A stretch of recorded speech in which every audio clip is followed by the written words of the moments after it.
ഉണ്ടാവും. ആ ഡൗട്ടെല്ലാം എന്നോട് ചോദിച്ചാൽ ഞാൻ പറയുന്ന കാര്യത്തിൽ എന്തെങ്കിലും സംശയം ഉണ്ടെങ്കിൽ അത് വ്യക്തമാക്കി മനസ്സിലാക്കി കയറ്റം കയറി പഠിക്കാനേ പാടുള്ളൂ. ഓക്കെ, ഇപ്പം നീ കൊണ്ടുവന്ന് ചവിട്ടി നിർത്തിയിരിക്കുന്നത് ക്ലച്ചും ബ്രേക്കും ചവിട്ടിയിട്ടാണ് അല്ലേ? അത്യാവശ്യം കുഴപ്പമില്ലാത്ത നല്ലൊരു കയറ്റം. ഇനി ഏത് ഗിയറിലാണ് കൊണ്ടുവന്ന് ചവിട്ടി നിർത്തിയിരിക്കുന്നത്? താഴത്തോട്ട് സെക്കൻഡ് തട്ടി ന്യൂട്രലായിട്ട് ഫസ്റ്റ്. ഓക്കെ, ഇനി നമ്മൾ ബ്രേക്കിൽ നിന്നാണോ ക്ലച്ചിൽ നിന്നാണോ കാലെടുക്കേണ്ടത്? ബ്രേക്കിൽ നിന്നാണോ ക്ലച്ചിൽ നിന്നാണോ കാലെടുക്കേണ്ടത്? ക്ലച്ചിൽ നിന്ന്. ബ്രേക്കിൽ നിന്ന് എടുത്താൽ എന്ത് പറ്റും? വണ്ടി ചിലപ്പോൾ ഒന്നെങ്കിൽ എന്ത് സംഭവിക്കും, ചിലപ്പോൾ ഒന്നേ കയറിപ്പോവാം. ബ്രേക്കിൽ നിന്ന് കാലെടുത്ത് എങ്ങനെ കയറിപ്പോകും? ബ്രേക്കിൽ നിന്ന് കാലെടുത്ത് ചിലപ്പോൾ ഒന്നും സംഭവിക്കും, പുറകിലോട്ട് ഇടിയത്തേ ഉള്ളൂ. പുറകിലേക്ക് ഇറങ്ങിപ്പോത്തേ ഉള്ളൂ, മനസ്സിലായോ? അപ്പം ബ്രേക്കിൽ നിന്നല്ല കാലെടുക്കേണ്ടത്, ക്ലച്ചിൽ നിന്നാണ്. ക്ലച്ചിൽ നിന്ന് കാലെടുത്ത് ആ വൈബ്രേഷൻ പോയിട്ട് നിർത്തണം. ഏത് ഗിയറിൽ?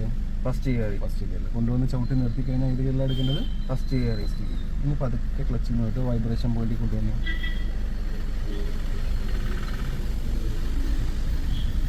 എനിക്ക് ചെറിയൊരു വൈബ്രേഷൻ പോയിന്റ് ഇല്ല.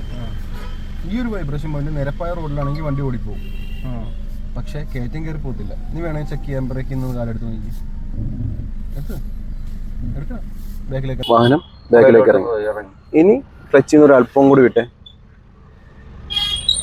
ഓക്കെ, വൈബ്രേഷൻ വന്നതല്ലേ? ഇനി കാല് എടുക്കരുത്. എന്ത് ചെയ്യുന്നു? ക്ലച്ചിൽ നിന്ന്. ബ്രേക്കിൽ നിന്ന് പതുക്കെ ഒന്ന് കാലെടുത്ത് നോക്കണം, ഹാഫ് ക്ലച്ചിൽ നിന്നോ ഇല്ലയോ എന്ന്. ബ്രേക്കിൽ നിന്ന് പതുക്കെ കാലെടുത്തു, ഹാഫ് ക്ലച്ചിൽ നിന്നു. വാഹനം ബാക്കിലേക്ക് ഇറങ്ങുന്നില്ല അല്ലേ?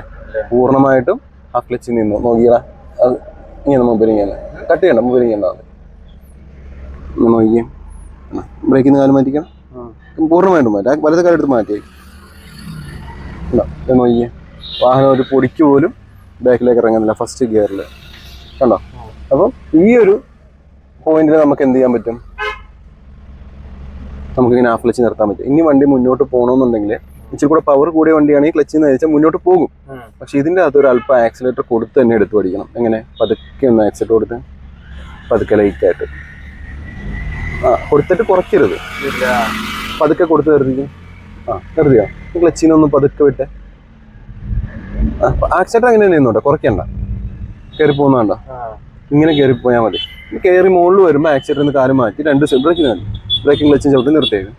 കാരണം വണ്ടി കയറി വന്നില്ലേ, അത്രേ ഉള്ളൂ കാര്യം. വീണ്ടും ഹാഫ് ക്ലച്ച് ചേർത്ത് ഇനി കയറി പൊക്കോളൂ. പതുക്കെ ബ്രേക്കിന് ക്ലച്ചിനും പതുക്കെ വിട്ടുവിടും, പതുക്കെ വിട്ടുവിടും. അത്രേ ഉള്ളൂ. രണ്ട് സൈഡ് നോക്കി ആക്സിലേറ്റർ കൊടുക്കും, പോട്ടെ. അത്രേ ഉള്ളൂ. മനസ്സിലായ?